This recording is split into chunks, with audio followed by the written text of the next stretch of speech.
Hello students, welcome back to my channel. Students, I hope कि आप सबकी preparation बहुत अच्छी चल रही है। स्टूडेंट्स, आज की वीडियो हमारी रहेगी गुप्त काल से रिलेटेड, यानी कि गुप्त पीरियड, जिसको हम गोल्डन पीरियड भी बोलते हैं।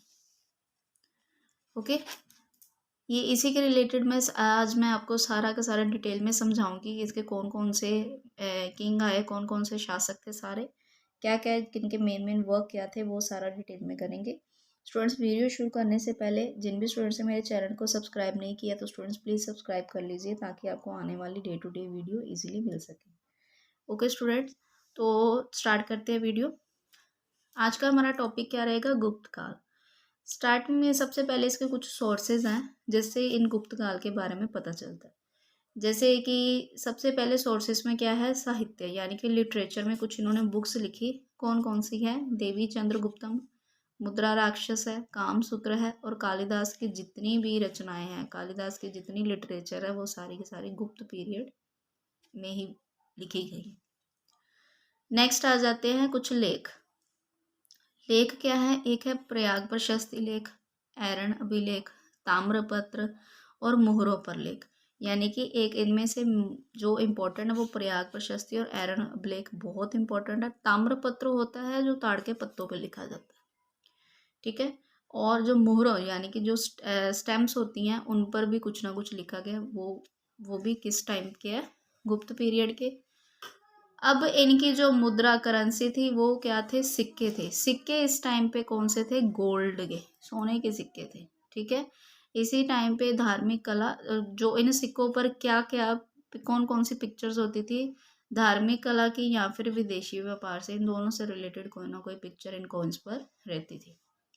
नेक्स्ट है इनकी लैंग्वेज, भाषा विवरण। वो सारा इसकी भाषा का किस लैंग्वेज में सारा चीज़ लिखी गई है, सारा का सारा डिफाइन गुप्त पीरियड का किसने डिफाइन किया? फाहियान और ह्यूनसांग ने किया।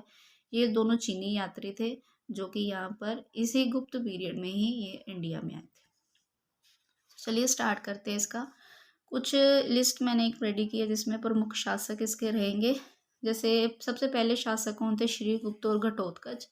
इनका टाइम पीरियड रहता है 275 टू 319 एडी तक।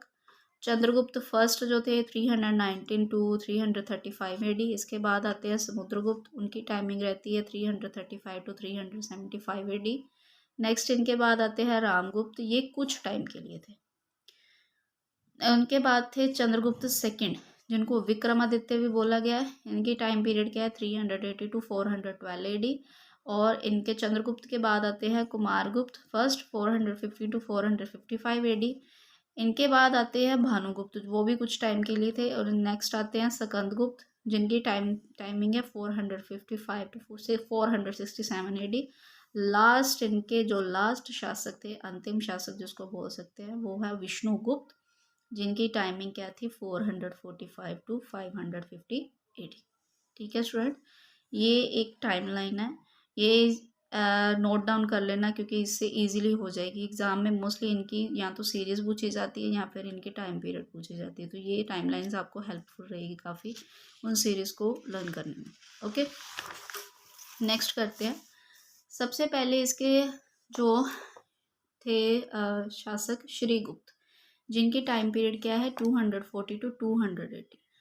तो ये कौन थे? ये गुप्त वंश के संस्थापक थे। स्टूडेंट्स, काफ़ी ज़्यादा स्टूडेंट्स को ये कंफ्यूजन रहती है कि जो गुप्त वंश है उनके संस्थापना किसने की? चंद्रगुप्त मौर्य ने की, बट नहीं, चंद्रगुप्त ने ही की ही, चंद्रगुप्त ने की थी, बट नहीं, ये चीज़ नहीं है, चंद्रगुप्त ने नहीं की। इस गुप्त वंश की जो स्थापना थी वो किसने की? श्रीगुप्त ने की थी, ठीक है।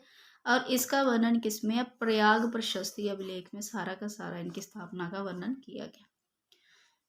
अब श्रीगुप्त के बाद आ जाते हैं घटोत्कच। इनकी टाइमिंग क्या रहती है? 280 टू 390 एडी के बीच में।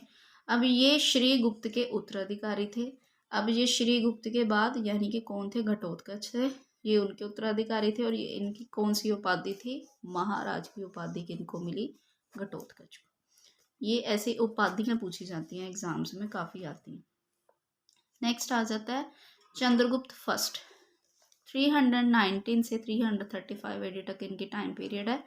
अब ये इनको वास्तविक संस्थापक माना जाता है। श्री गुप्त तो इनके संस्थापक थे गुप्त वंश के, लेकिन उस टाइम पे ये इतना पॉपुलर नहीं था। ज़्यादा ये गुप्त जो पीरियड गुप्त वंश पॉपुलर हुआ वो चंद्रगुप्त फर्स्ट के टाइम पे ही हुआ, इसलिए इसको क्या बोला जाता है, वास्तविक संस्थापक। समटाइम एग्जाम में ये क्वेश्चन हो सकते हैं कि गुप्त वंश के वास्तविक संस्थापक कौन थे, तो वो रहेंगे चंद्रगुप्त फर्स्ट। अगर पूछा जाए कि गुप्त वंश के संस्थापक कौन थे, तो वो रहेंगे श्रीगुप्त। ठीक है।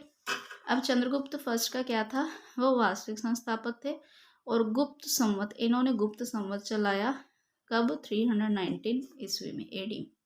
गुप्त संवत और शक संवत, इन दोनों में कितना डिफरेंस है, 241 ईयर्स का डिफरेंस है।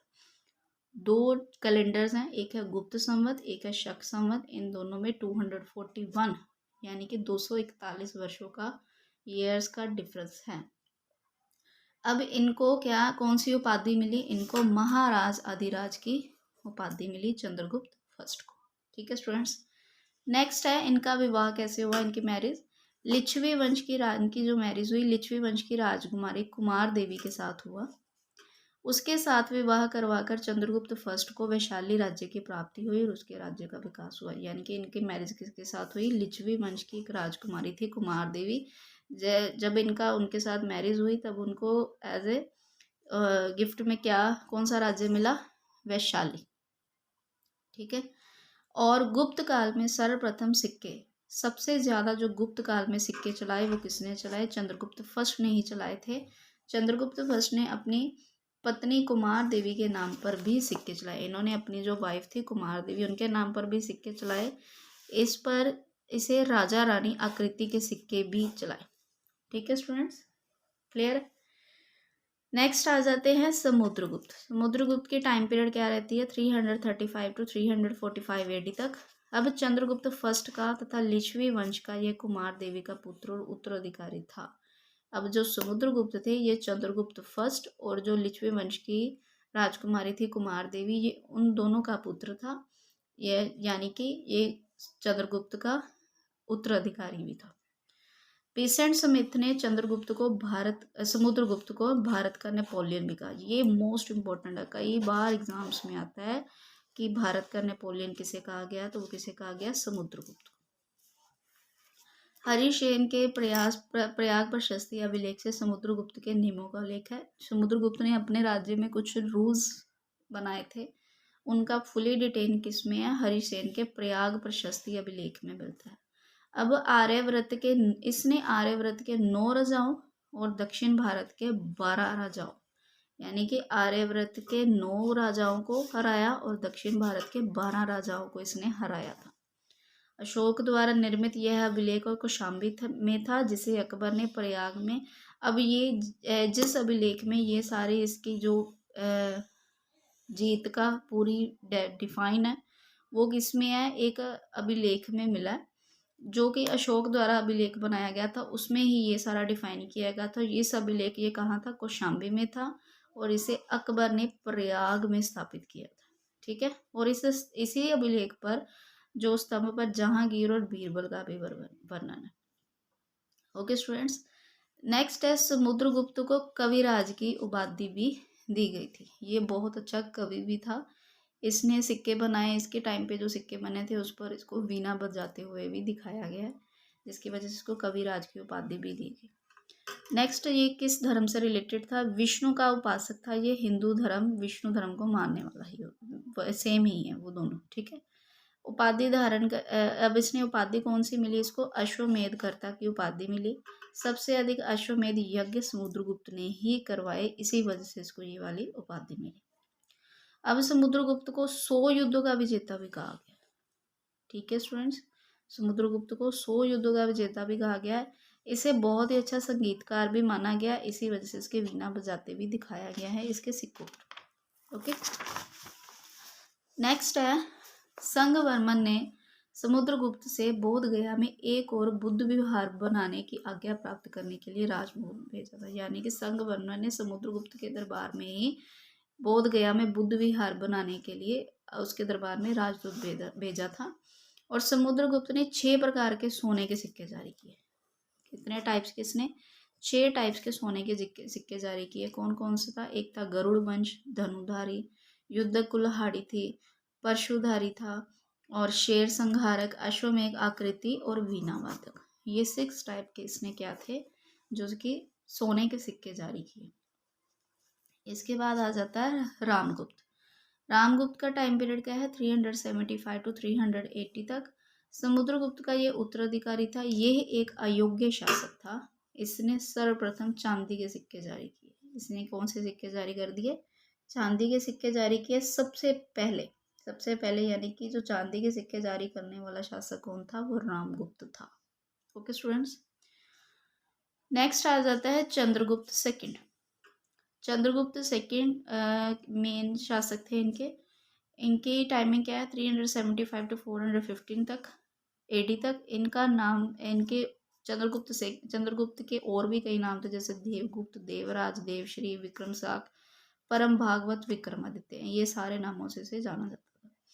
चंद्रगुप्त सेकंड ने अब शक्कों को पराजित किया। इस अवसर पर विक्रमादित्य की उपाधि, जब चंद्रगुप्त सेकंड ने शक्कों को हराया तब इसी के ओकेजन पर इसे विक्रमादित्य की उपाधि दी गई और इसने चांदी के सिक्के भी चलाए। नेक्स्ट आ जाता है चंद्रगुप्त सेकंड के समय प्रथम राजधानी, इसके टाइम पे इसकी जो पहली राजधानी वो पाटलिपुत्र थी और दूसरी राजधानी उज्जैन थी। इसी समय कला और साहित्य का बहुत विकास हुआ। चंद्रगुप्त सेकंड के टाइम पे ही कला और साहित्य का बहुत ज़्यादा विकास हुआ, जिसकी वजह से इसे गोल्डन पीरियड बोला जाता है। ठीक है स्टूडेंट्स, आपको ये क्वेश्चन आ सकता है कि जो कि स्वर्ण युग किसे कहा गया है, तो वो गुप्त काल को ही कहा गया। नेक्स्ट है, इस टाइम पे व्याघ्र शैली के सिक्के चलाए थे इसने। इसकी जीतों के बारे में उदयगिरी गुहा लेख से, यानी कि चंद्रगुप्त सेकंड की जितनी भी जीत हुई, जितनी भी उसने युद्ध जीते, सबका उल्लेख इसमें है उदयगिरी गुहा लेख में, सारा का सारा उसमें डिफाइन किया हुआ। इसी के टाइम पे चीनी यात्री फाहियान भी इंडिया आया। इसने अपनी पुत्री प्रभापति का विवाह वाकाटका के शासक रुद्रसेन से, अब चंद्रगुप्त सेकंड ने अपनी बेटी प्रभापति की मैरिज किससे करा दी? वाकाटका का वंश का शासक था रुद्रसेन, उससे विवाह करवा दिया। ठीक है, अब चंद्रगुप्त के दरबार में 9 रत्न थे। ये भी मोस्ट इम्पोर्टेंट है। इसके दरबार में कितने रत्न थे? 9 रत्न। 9 रत्न यानी कि 9 ऐसे मंत्री थे जो बहुत अच्छे थे, जिनको रत्न भी बोला गया। कालिदास, धन्वंतरी, शपनक, अमर सिंह, शंकु, बेताल भट्ट, घटकर्प, वारा सिंह और बारूची। ठीक है स्टूडेंट, ये सारे के सारे किसके दरबार में थे? चंद्रगुप्त सेकंड के दरबार में। इसके बाद आ जाता है मेहरौली स्तंभ के बारे में कुछ है। मेहरौली स्तंभ क्या है? ये मेहरौली लो स्तंभ भी इसको बोला जाता है। ये है का है, ये दिल्ली में है। ये कुतुब मीनार के बिल्कुल ऑपोजिट बना हुआ है। ये कुतुब मीनार के सामने मेहरौली नाम के स्थान पर एक लो स्तंभ बना, जिस पर चंद्र नामक शासक की चर्चा मिली। इसके ऊपर चंद्र नामक शासक की चर्चा मिली है।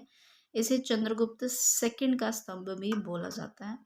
और स्टूडेंट्स, इस स्तंभ की क्या खासियत है कि ये इसके ऊपर कोई शेड नहीं, कोई छत नहीं है, लेकिन इतनी बारिश होने की वजह से भी इस पर आज तक जंग नहीं लग पाया।